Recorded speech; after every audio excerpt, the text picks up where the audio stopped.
Narcissists can use all manner of tactics to diminish your achievements and erode your sense of happiness and joy. Sometimes it might just be an angry verbal attack aimed at stopping you in your tracks. Other times, it can be more like a slow-acting poison, but it's disguised as medicine. One way or another, they will try to dim your inner light, try to keep you feeling inferior, try to keep you dependent on them for approval. Because, among other things, narcissistic people lack humility, and they tend to struggle with the thought of others being accomplished, happy, sometimes even just content. So they will do whatever they can to keep you doubting yourself. And their attitudes, their behaviours, well, these can be both emotionally destabilizing and psychologically damaging. So in this video, I'm going to look at the different ways they try to steal your joy and stifle your dreams. Because it can be easier to manage your boundaries whenever you know what they're doing and why they're doing it. So first up, there could be a series of little comments, little criticisms aimed at finding issue with anything you do or say. Anything that maybe threatens their sense of superiority. If you will, they problematize things.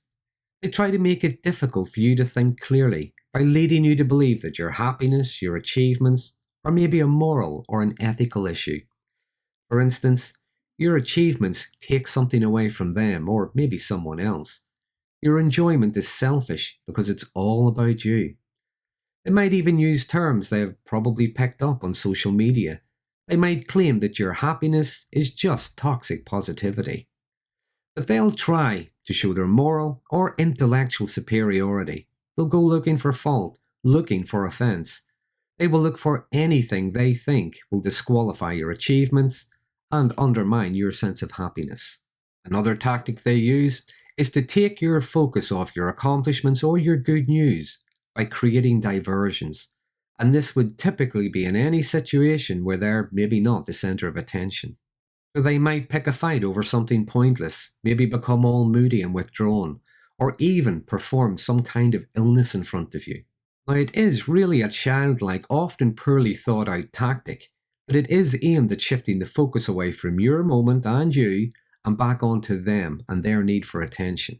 But even as childlike as it might be, it can be quite effective for them, because the drama they create can leave people too emotionally wiped out, too drained, to enjoy themselves or maybe focus on what it was they had been doing.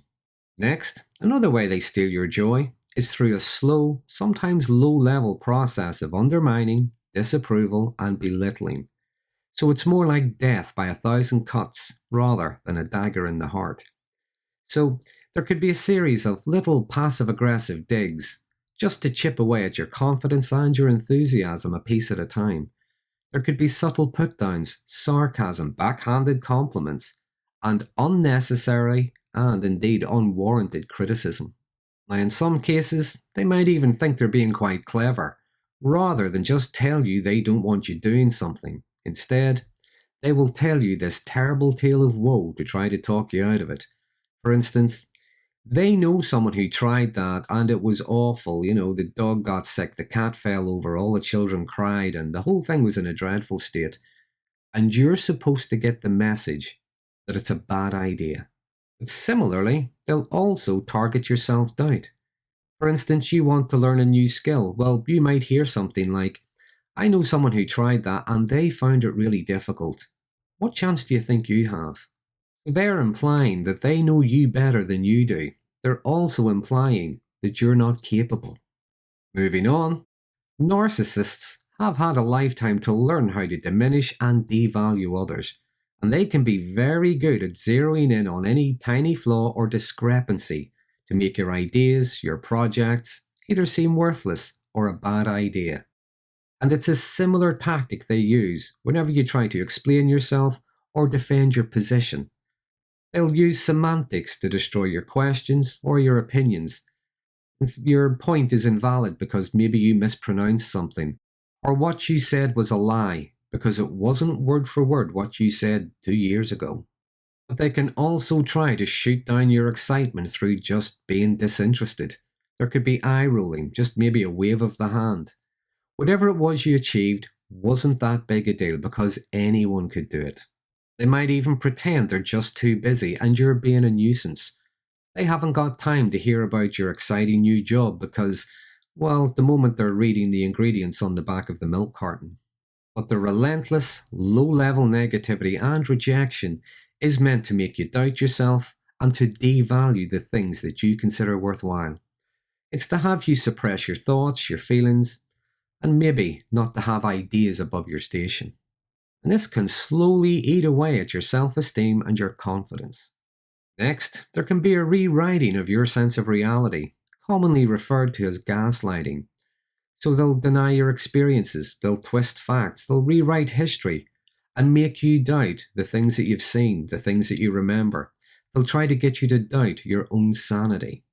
Typically, in narcissistic relationships, reality becomes contorted. Right becomes wrong, good becomes bad, autonomy becomes selfish and controlling. They'll try to convince you that that person there isn't your friend just because they disagreed with you about something.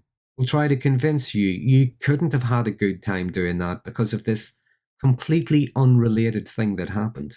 They'll even try to convince you that everyone else agrees with their negative view of you. And the constant invalidation, the constant challenges are very confusing.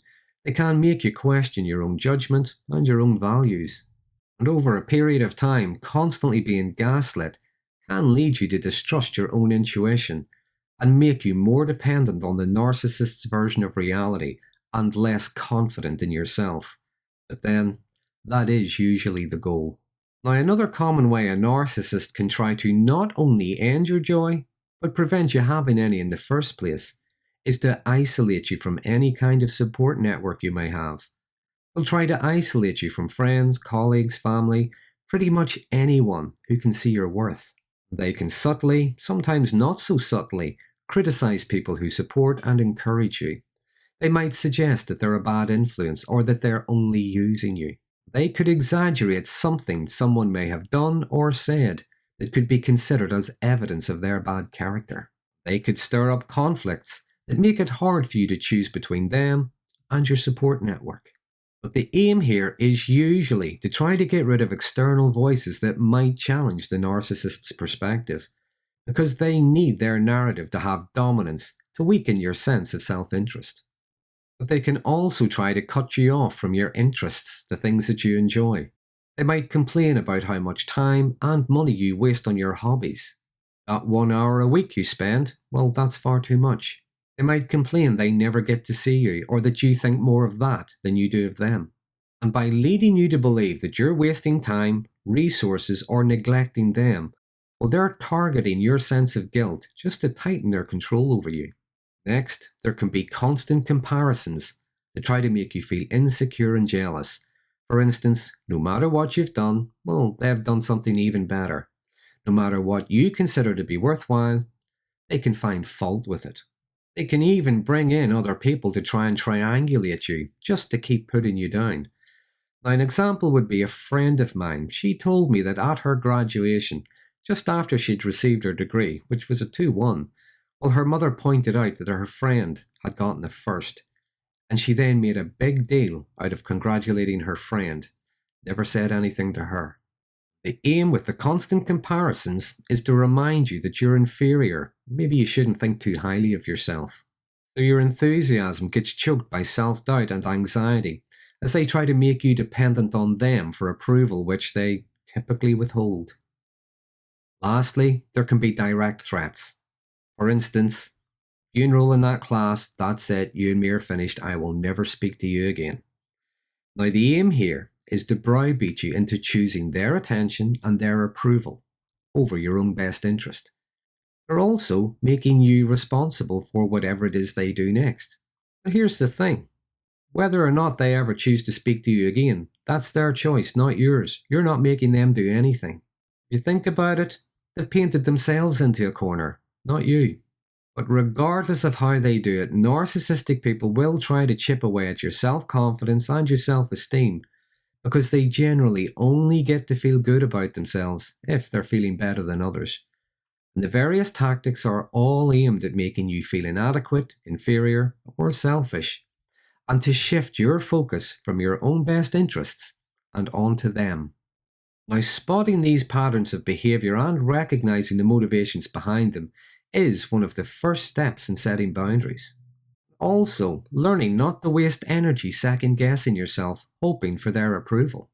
Because the negativity isn't a true judgment of your worth or interests. All that negativity and undermining is more a reflection of their own internal chaos. It is their fear of not being superior. It is their fear of your autonomy. It's their envy, their jealousy, and their inner emptiness. I could sum all that up by saying it is their crap, not yours. Your inner light, your creativity, your joy isn't something that should be dimmed just to make someone else feel better about themselves. Now, if any of this has resonated with you, or there are some tactics I may have missed, then please share them in the comments below. But also, feel free to share how you may have worked to protect or regain your joy and happiness, because your story could really help someone who might be struggling. I'm Darren McGee, and if you find this topic to be interesting, then please consider subscribing to my channel. And until next time, thanks for watching.